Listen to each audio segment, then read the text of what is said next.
Vietnam. Bonjour.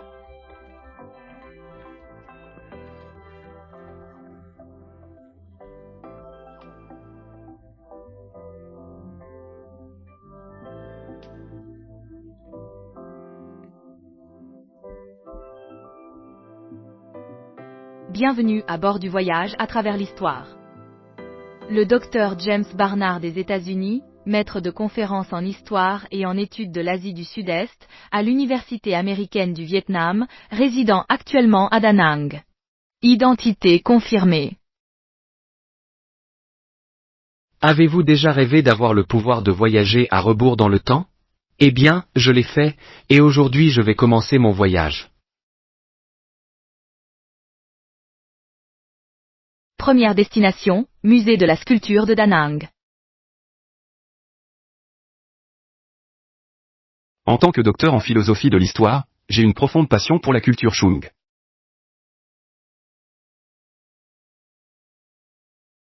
Au musée de l'aube de la sculpture Chum, la plupart des artefacts sont des sculptures en pierre représentant des divinités hindoues. Le seigneur Nandi et ce bol sont la montagne du seigneur Shiva, le dieu qui détruit l'univers. Par conséquent, les gens peuvent comprendre pourquoi ceux qui suivent l'hindouisme ne mangent jamais de bœuf. Plorage, ce relief est si beau. Qu'est-ce que c'est? Ce relief s'appelle Shiva, le danseur rapide. Dans l'hindouisme, le seigneur Shiva est connu comme le dieu qui détruit l'univers. Le seigneur Shiva dans l'hindouisme est connu comme le dieu qui détruit l'univers et dans ce relief, le seigneur Shiva est représenté dans une posture de danse appelée le Dandava, la danse cosmique de la destruction. Après chaque cycle cosmique, lorsque l'univers ne contient plus de vie, il détruit l'univers entier et se prépare à la création d'un nouveau. Ici, le seigneur Shiva est représenté avec 16 bras étendus vers l'extérieur et ici, des êtres serpents sont montrés en train d'adorer la danse du seigneur Shiva et ici, des musiciens jouent de la musique pour que le seigneur Shiva exécute sa danse en jouant de la musique. Pour le Chum, comme pour le peuple indien, se déplace toujours en cycle. Il est détruit, et ensuite, il est recréé dans un nouveau sens de pureté. La plupart de ces statues étaient en grès. Ce qui signifie que l'artiste avait besoin d'une technique très avancée pour obtenir ces résultats.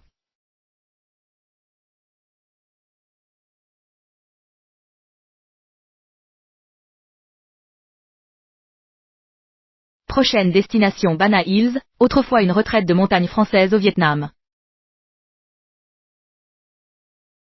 Sur cette montagne, l'un des rares vestiges encore conservés dans sa forme originale de l'ancien temps est la cave à vin du débat. Cachée au plus profond des montagnes de Ba Nam, cette ancienne cave a été construite par les Français en 1923 pour faire vieillir et conserver le vin. D'environ 100 mètres de long à 0,5 mètres de haut et à quelques mètres de large, la cave a été construite avec une architecture en pierre voûtée maintenant une stabilité. Température de 16 à 20 degrés Celsius toute l'année. Celle-ci faisait autrefois partie d'une zone de villégiature de luxe réservée à l'élite française.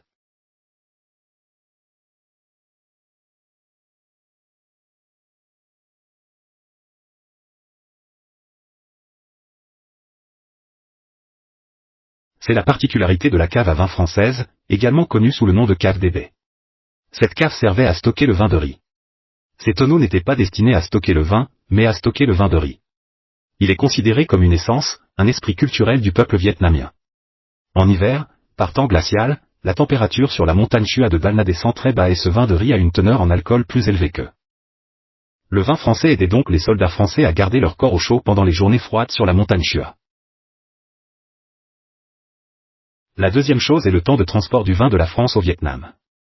Si le temps était favorable, cela prendrait environ 1 à 2 mois, et si les conditions n'étaient pas favorables, cela pourrait prendre encore plus de temps. Le vin de riz est donc devenu une solution pour aider les soldats français au Vietnam à soulager leur mal du pays et à se sentir moins seuls lorsqu'ils sont stationnés ici. Sur la base des vestiges laissés derrière, cet endroit a maintenant été transformé en une destination riche en expériences uniques pour les visiteurs. C'est une façon de préserver l'histoire ici même dans le paysage, à couper le souffle de Bana.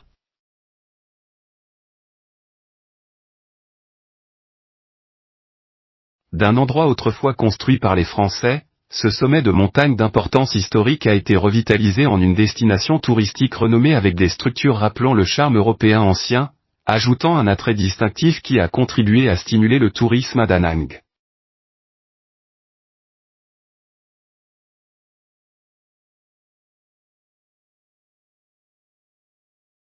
Chaque fois que je me tiens devant un artefact ancien, une vieille structure ou une mosquée en ruine, j'ai l'impression d'être transporté dans un passé autrefois vivant. Et à travers ces rencontres, j'acquiers une compréhension plus profonde de l'histoire et de la culture des lieux que je visite. J'ai choisi Da Nang non seulement pour sa beauté ou son rythme de vie paisible, mais aussi parce que cet endroit contient des couches de précieux sédiments historiques. Pour moi, aimer Da Nang signifie aussi aimer le Vietnam, une affection à la fois silencieuse et profonde. C'est à travers des moments comme ceux-ci que je peux donner vie à l'histoire pour mes élèves d'une manière qui me semble proche, accessible et réelle.